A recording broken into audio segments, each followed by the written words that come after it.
வணக்கம். இந்த வீடியோவில் நம்ம என்ன பார்க்க போறோம் அப்படின்னா, சப்டோட்டலோட ஃபங்க்ஷனை பற்றி பார்க்கலாம். சப்டோட்டல்.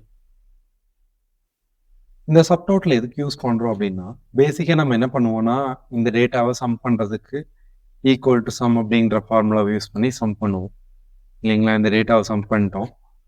இப்போ இன்கேஸ் நான் ஒரு ஃபில்டர் பண்ணுறேன். ஸோ இதில் வந்துட்டு கிரேட்டர் தென் 17 கொடுக்குறேன். 17 ஃபில்டர் பண்ணனாலும் இந்த டேட்டா சேஞ்ச் ஆகாது. ஸோ இப்போ இந்த டேட்டா சேஞ்ச் ஆகாமல் இருக்குது அப்படின்னு நம்ம நினைக்கிறோம். ஸோ இந்த டேட்டா சேஞ்ச் ஆனாலும் எனக்கு இந்த டேட்டா இருக்கிற டேட்டா மட்டும் 1648 மட்டும் தான் வரணும். இங்கே 1018 இருந்தது இல்லைங்களா? ஸோ அந்த டோட்டல் இதுக்கு தான் சப் டோட்டல் ஃபங்க்ஷனை யூஸ் பண்ணுறோம். இதுக்கு ரொம்ப simple, equal to sub total அப்படின்றது கொடுத்துட்டு நம்ம ஃபில்டர் எடுத்து விட்டுடலாம். ஈக்குவல் டு சப் டோட்டல்ன்றதை செலக்ட் பண்ணிட்டு இதில் நிறைய ஃபங்க்ஷன்ஸ் இருக்குது. 9ன்றதை வந்துட்டு சம்முக்காக யூஸ் பண்ணுறோம். 9 அப்படிங்கிற செலக்ட் பண்ணிக்கிறோம். கமா கொடுத்துட்டு எந்த ரேஞ்சை நம்ம செலக்ட் பண்ணணுமோ அந்த ரேஞ்சை செலக்ட் பண்ணிவிட்டு க்ளோஸ் பண்ணி என்ட்ரு அடிச்சிட்டோம்னா பார்த்தீங்கன்னா 1815ன்ற டோட்டல் வந்துருச்சு. இப்போ நான் என்ன பண்ணுறேன், கிரேட்டர் தென் 70 மட்டும் கொடுக்குறேன் அப்படின்னா ஃபில்டர் பண்ணுறேன் அப்படின்னா ஸோ இப்போ டைனமிக்காக மாறுது பார்த்தீங்களா? ஸோ இதுக்கு தான் இந்த சப் டோட்டல் ஃபங்க்ஷன் யூஸ் பண்ணுறோம்.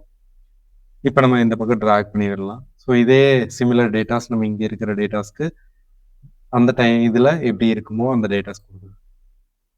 சப்போஸ் இது டோட்டலுக்கு மட்டும்தான் யூஸ் பண்ண முடியுமா இந்த சப் டோட்டலில் அப்படின்னா கிடையாது. இந்த சப் டோட்டலில் வந்துட்டு நம்ம நிறைய ஃபங்க்ஷன்ஸ் பார்த்தோம் இல்லைங்களா? இப்போ நம்ம வந்துட்டு இந்த இடத்துல எனக்கு கவுண்ட் பண்ணி கொடு, கவுண்ட் பண்ணு, இந்த ரேஞ்சில் இருக்கிறத எனக்கு கவுண்ட் பண்ணு அப்படின்னாலும் இந்த ரேஞ்சுக்குள்ளே எவ்வளோ கவுண்ட்ஸ் இருக்குது, 18 கவுண்ட்ஸ் இருக்குது. ஸோ இப்போ இதை கவுண்ட் பண்ணி கொடுக்கும். இதில் பார்த்தீங்கன்னா இங்கே இவ்வளோ இங்கே கேப் இருக்கிறதுல கவுண்ட் பண்ணிட்டு எம்டின்றதை எடுத்து கொடுக்குது. அதே ஆவரேஜ் பண்ணிக்கலாம். இப்போ இந்த இடத்துல 1 அப்படின்றது கொடுத்தீங்கன்னா ஆவரேஜ், இதோட டேட்டாவில் இருக்க ஆவரேஜ் நம்ம எடுத்துக்கலாம். ஸோ இப்போ ஆவரேஜ் எடுத்திருக்கோம். ஸோ இதே ஆவரேஜ் பண்ணியிருக்கு. ஸோ இந்த ஆவரேஜ் இப்போ நம்ம இதே மாதிரி கிரேட்டர் தென் 70 கொடுக்குறேன் அப்படின்னா இப்போ அந்த டேட்டாவுக்கு என்ன டைனமிக்கான டேட்டாஸோ அதை கொடுக்கும். ஸோ இது ரொம்பவே யூஸ்ஃபுல்லான ஃபார்முலா. இந்த சப் டோட்டல்ன்ற ஃபார்முலா உங்களுக்கு ரொம்ப யூஸ்ஃபுல்லாக இருக்கும். இன்னும் ஒன்று என்ன இருக்குன்னா, இந்த சப் டோட்டலை பொறுத்தளவுக்கு சம்டைம்ஸ் என்ன பண்ணுவோம்னா, இதுக்கு இடையில ஒரு டேட்டா இருக்குது, இங்கே ஒரு டேட்டா சம் பண்ணி வச்சுருப்போம். இப்படி ஒரு மாதிரி சம் பண்ணுறதுக்கு இருக்கும் இல்லைங்களா?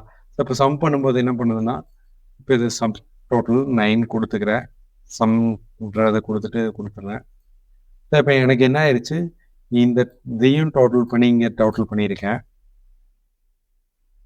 இந்த டேட்டாவை டோட்டல் பண்ணி இங்கேயும் வச்சுருக்கேன்.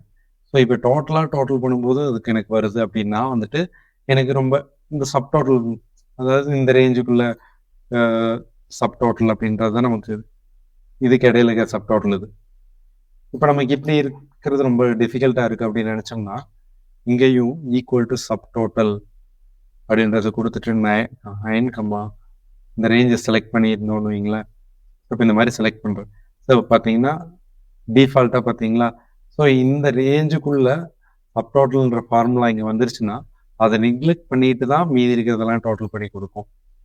ஸோ இந்த சப் டோட்டலோட ஃபங்க்ஷன் ரொம்ப ஈஸியாக நிறைய டேட்டாஸை மேனிப்புலேட் பண்ணுறதுக்கோ, ஒர்க் பண்ணுறதுக்கோ, நமக்கு ஒரு ப்ரெசன்டேஷனில் நம்ம கொண்டு போகிறதுக்கோ ரொம்ப யூஸ்ஃபுல்லான ஃபங்க்ஷன் இந்த சப் டோட்டல். நீங்கள் இதை யூஸ் பண்ணி பாருங்கள், ரொம்ப யூஸ்ஃபுல்லாக இருக்கும். நன்றி.